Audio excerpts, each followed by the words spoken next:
Hey, today we are going to continue conversation about our Whoop tool, and we're going to focus our conversation today on the recovery score. Here's a look at the recovery score screen, something that's on every one of our apps. It just like every single metric, the overview, the strain, the recovery, and the sleep tab up top. You can scroll down on this screen and you can do a lot of things and unlock a lot of other metrics. If you flip it sideways, meaning flip your phone landscape, you can actually see trend data as well. And it gives us a lot of neat tools here. So when we think about recovery score, Whoop breaks it down into three areas: green, yellow, and red. So generally speaking, green is a recovery score between 67 and 100. The yellow in the middle is between 34% and 66%, and then red is anything less than 33%. Now, initially off the bat, we color code a lot of our things, whether it's a calendar, whether it's a training plan. So don't get caught up in the colors right off the bat. Don't even get caught up in the numbers. You got to keep in mind that this is very much individualized to the athlete, and it relies heavily on consistent use. So the more we can wear a Whoop device, the more individualized and consistent this is going to be. Also, I've got it noted here at the bottom too, coming straight from the Whoop website. Generally speaking, the average recovery score on a day-to-day basis for Whoop members is about 58%. So when we think about that, the majority of Whoop users are somewhere in the middle. Okay. So we just want to continue to be the best person that we can be. And we want to focus on things that we can control. And we're going to be in a really good position. So don't let the colors get us kind of off kilter. Let's just kind of focus on habits. Let's focus on a lot of things that we can control, and good things will happen over time. But the recovery score is a great way, just as is every metric that's produced by Whoop, to study ourselves. What a fantastic tool to experiment with what we do in terms of habits every day and to see how our body responds over time. But just like every metric, whether it's catapult, whether it's just overall time on feet, whether it's volume load, keep in mind the context. Don't rely on one single score. Keep in mind the context and put a lot of different variables into this. The recovery score is a fantastic tool for just a 10,000 foot overview of where I am today. So what is the recovery score? It's essentially a measure of how prepared our body is to take on additional strain. Okay, so if you remember back from our previous conversation, we threw up this diagram. This is essentially just adaptation. So the red is the introduction of a training stimulus or any type of lifestyle stimulus. The yellow would be an opportunity for recovery. And then over time, I'm going to return to baseline. Or if I push enough in this red phase, I'm going to actually increase my baseline over time. But basically, the recovery score is how well I'm returning to baseline. Okay. And if I have a high score, in essence, I'm primed to take on additional strain. If I have a low score, if I take on additional strain, there is a likelihood of overreaching. And as we talked about in the past, overreaching is not a bad thing. Oftentimes, it is needed. Stress is needed to grow. Okay, we just need to keep a fine balance of when that happens and how it happens. And this device and this tool, the recovery score, can allow us to keep track of all of that. Okay, so recovery score, as I mentioned, it is very much individualized by person. And inside the recovery score is a combination of several metrics. First, resting heart rate. So resting heart rate is essentially the heart rate when we are basically at rest. It's taken overnight when I'm not engaged in any activity. So essentially, the lower, the better, because my heart is not having to work overly hard to pump blood throughout my system. Okay, so it's resting heart rate. The next one, heart rate variability. We're going to talk about this one in its own segment. But heart rate variability is essentially, think about the variance between heartbeats. And not to overly simplify this, but when we think about HRV, when my body is not stressed at all, our autonomic nervous system really doesn't have to put a lot of attention on a lot of things. So because of that, I don't need to have a regular heartbeat. So I have kind of irregularities between beats. So high heart rate variability. There's a lot of variance between beats. when you introduce stress, it doesn't matter what it is. It could be training stress, it could be lifestyle stress. My body is really, really smart, and it sees that stress as a little bit of a threat. It's like, okay, I got to handle this right now. And because of that, the autonomic nervous system puts our heartbeat on autopilot essentially. So it makes consistency between heartbeats. So the heart rate variability goes down. So because of that, HRV can be a really good indicator if I'm being stressed or if I don't have a lot of stress. But that metric, HRV, is a component of recovery score. Sleep performance. Sleep performance is essentially how much sleep I've got, how much quality sleep I've got compared to how much sleep I really need. And that is an algorithm based upon some of the strain that I've been exposed to over the past couple days. But sleep performance is really neat because I can impact that. I have choice in that, whether it's my environment, whether it's the timeliness that I go to bed, consistency that I go to bed and wake up, but I can control that. Respiratory rate.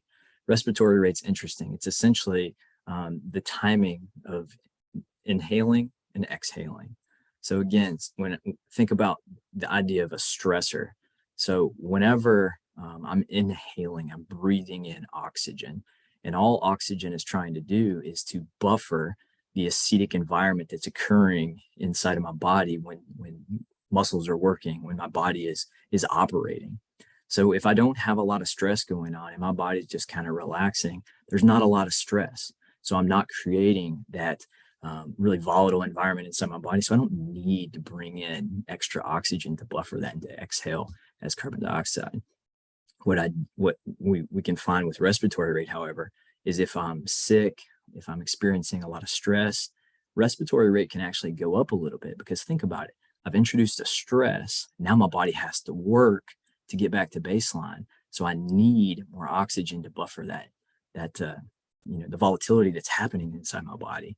And then you'll see an increased respiratory rate, but that is a component. Now I've got the last two kind of flagged as with asterisks because we have the 4.0 strap. We're lucky we have the brand new device that just came out. And in that new device, the 4.0, we have also blood oxygen level. So the amount of oxygenated blood that I have, the percentage of oxygenated blood I have, or I should say the percentage of oxygen that I have inside my blood. And then skin temperature is essentially the temperature of my skin. And both of these can change, just like some of the other metrics on here, if I have extra stress inside my body or if I'm recovering from something. Go back to adaptation. We'll keep going back to this. This is a foundational property of all that we're doing in training, in developing as an athlete, but also within this tool. So if I introduce a training stimulus, that's good. I need that. I need stress to grow.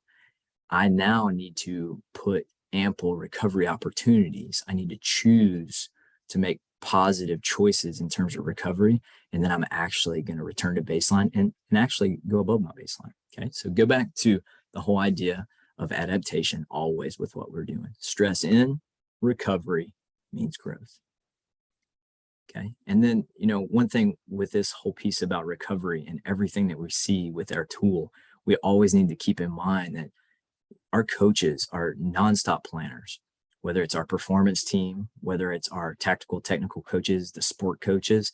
We have plans that are, put together with many, many eyes put on this, with attention put on the entire calendar.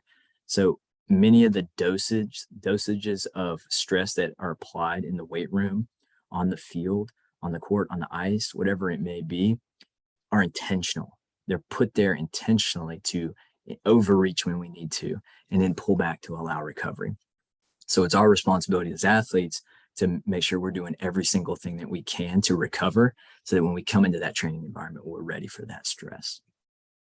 Okay. So what helps and promotes recovery? First one, and I will say before I even go into these, many of these are not complicated and many of these are free. Okay. Essentially, they're all free. Okay. When we think about what helps recovery, the first one is hydration. We encourage everybody to carry a water bottle, hydrate nonstop. It doesn't matter if you're going to class. It doesn't matter if you're preparing for a lift, flying on an airplane. You should carry a water bottle. Consistent hydration is going to make sure my body's consistent. Going hand in hand with hydrating is just positive nutritional habits. Our performance nutrition staff here, they do an amazing job of educating all of us, from coaches to players to staff members, on what we should be doing from the time we wake up until the time we go to bed. So just following that advice, heeding that advice, can really put me in a really good position.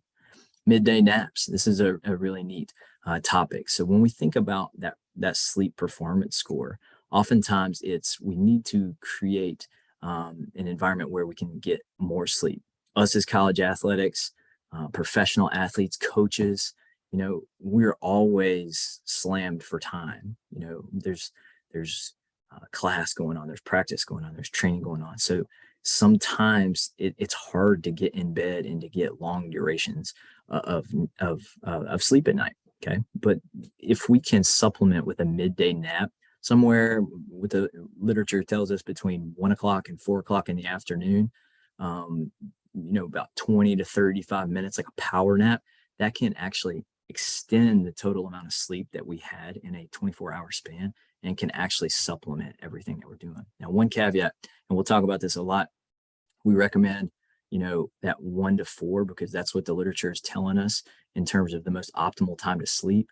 But we also want to put a lot of emphasis on 20 to 35 minutes. We don't want to get into deep sleep, because if we get into deep sleep, we're going to get into a period of sleep inertia, and it may actually make us groggy coming up.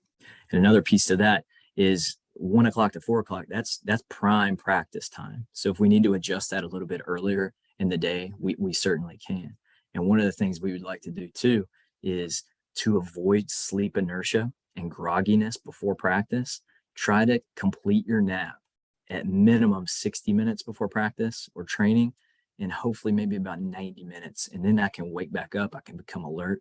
But essentially, I've achieved a goal of extending the total amount of time I slept during the 24-hour span, the day, but I'm not groggy for practice. The next one, meditating and breath work. Performance Psychology, Elite Performance here does a really tremendous job giving us resources, tools for this. We have the Calm app here, free for all Penn State student athletes. That's a great tool for this, and it can essentially guide us through a lot of this. And then consistency. We have in here circadian rhythm, but consistency can be with everything. And we can start that with just consistent times I go to bed and consistent times that I wake up. So consistency in my circadian rhythm can help me recover every day. Our bodies love consistency. Now, on the flip side, what hurts recovery? And this is very much a 10,000-foot view, but stress.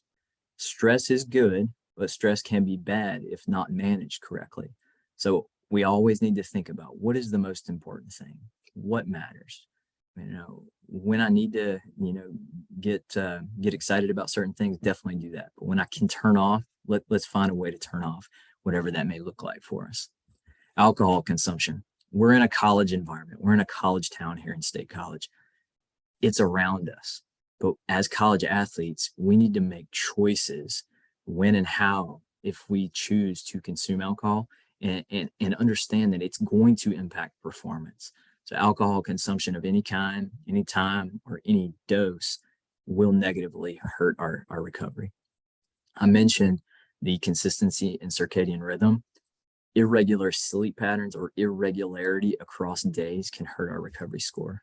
Poor fueling, kind of already talked about that. Here's a neat one too. Changes in time zone and training or working at altitude, higher altitudes, can impact our sleep, our recovery score.